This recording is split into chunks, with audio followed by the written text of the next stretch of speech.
semuanya, Assalamualaikum warahmatullahi wabarakatuh. Selamat datang di channel Scientific. Jadi channel ini saya dan suami saya buat untuk sebagai wadah gitu ya bagi kami, mudah-mudahan untuk menambah kebermanfaatan kami berdua, dan juga sebagai media untuk kami menjalin komunikasi kembali dengan rekan-rekan lama maupun rekan-rekan yang baru gitu ya di dunia maya. Nah, channel ini kedepannya bisa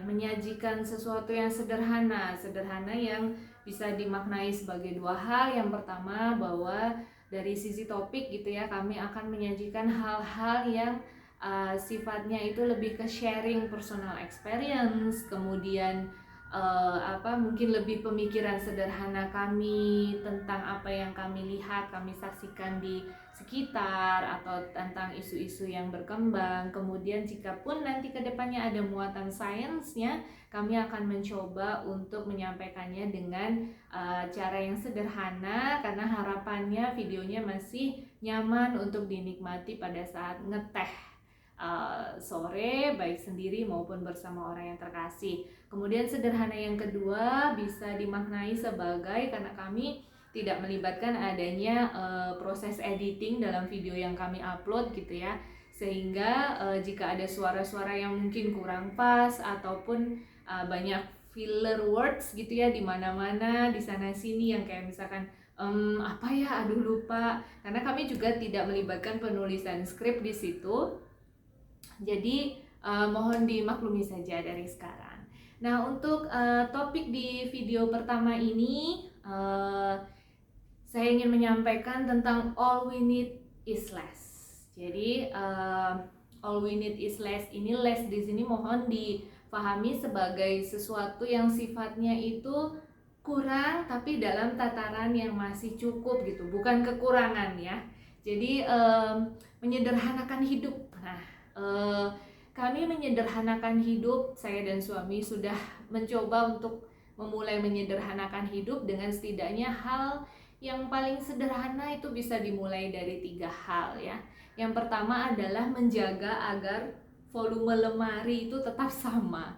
Jadi apapun produk tekstil yang kami baru beli, kami usahakan untuk sejumlah item yang sama yang kita beli itu kita keluarkan gitu, dengan catatan jika memang masih layak maka bisa dihibahkan, atau misalkan kita pak sendiri di kontainer gitu ya, yang kalaupun sewaktu-waktu, mudah-mudahan kita semua selalu dilindungi oleh Allah, jika ada galangan untuk penggalangan untuk bencana alam, maka bisa kita salurkan ke sana gitu. Nah, menyederhanakan hidup dengan mengurangi isi lemari ini juga akhirnya merembet ke mengurangi atau mempertahankan isi rumah. Isi rumah kan yang pertama dari furniture dulu.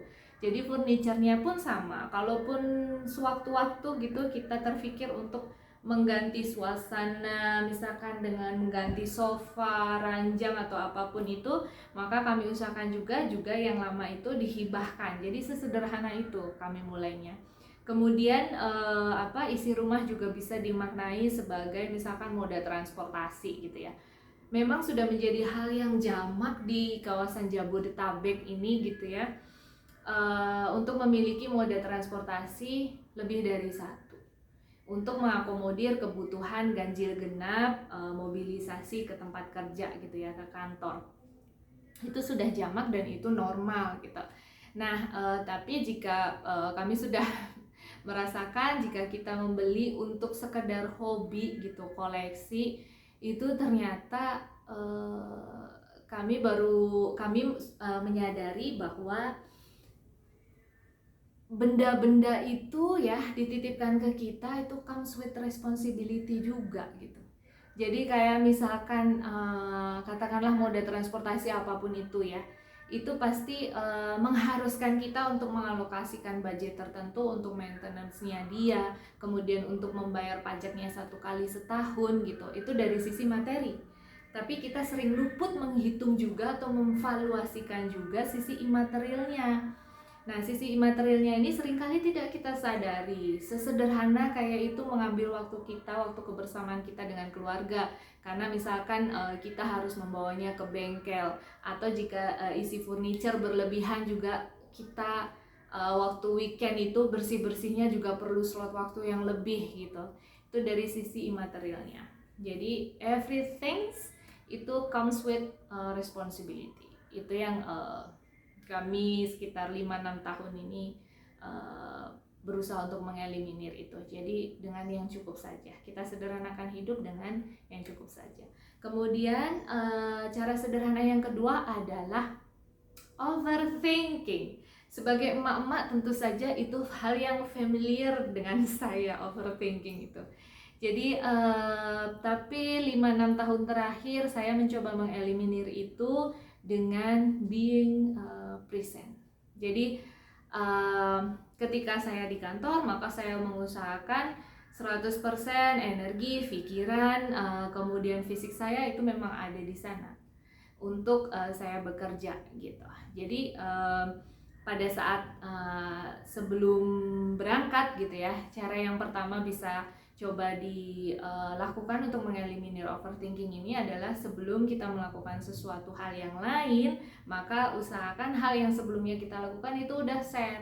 Atau kalau itu sejalan yang paralel, misalkan kita ke kantor kan ibu-ibu mikirin makan siang anak dan lain sebagainya, maka itu saya sudah selalu siapkan, oh ini baju ganti anak saya untuk sepulang dia sekolah, oh ada yang saya minta bantuan untuk antar jemput anak saya gitu. Jadi all is set sebelum saya berpindah ke rutinitas yang atau kewajiban yang berikutnya. Pun demikian kalau misalkan kita mau me time apapun itu bentuknya ya, mengupgrade skill kita dengan keterampilan apapun, atau kita berolahraga, atau ada yang sekedar hangout ke cafe gitu, itu sah-sah saja dan sangat baik untuk kesehatan mental kita sebagai ibu-ibu.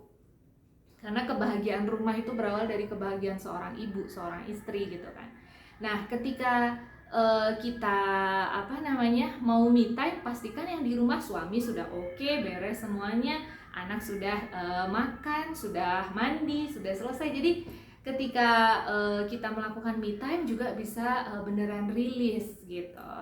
Itu bisa dicoba dari situ. Dan cara yang kedua tadi adalah untuk mengeliminir overthinking itu dengan cara kita punya slot waktu tersendiri untuk kontemplasi terkait dengan pembelajaran dari masa lalu. Jadi jangan dibawa diseret-seret ke kegiatan kita yang lain. Kemudian kita juga harus punya slot tersendiri, kayak misalkan saya dan suami punya timing tersendiri untuk membahas rencana apa yang kita lakukan di tahun depan gitu, atau bulan depan yang untuk jangka pendeknya. Jadi misalkan kita mau liburan kemana, misalkan kita mau membeli sesuatu yang baru apa gitu. Jadi agar tidak tercampur pada diskusi atau kegiatan kita, apalagi yang liburan ya, kita liburan mikirin pekerjaan, nah itu diusahakan untuk seperti itu. Jadi sebelum moving forward ke kegiatan selanjutnya, pastikan yang kegiatan sekarang itu sudah selesai gitu, sudah conclude gitu ya. Nah itu menyederhanakan hidup, cara yang kedua. Yang ketiga itu adalah mengeliminir toxic relationship ya, karena disadari atau tidak, toxic relationship di sini lebih ke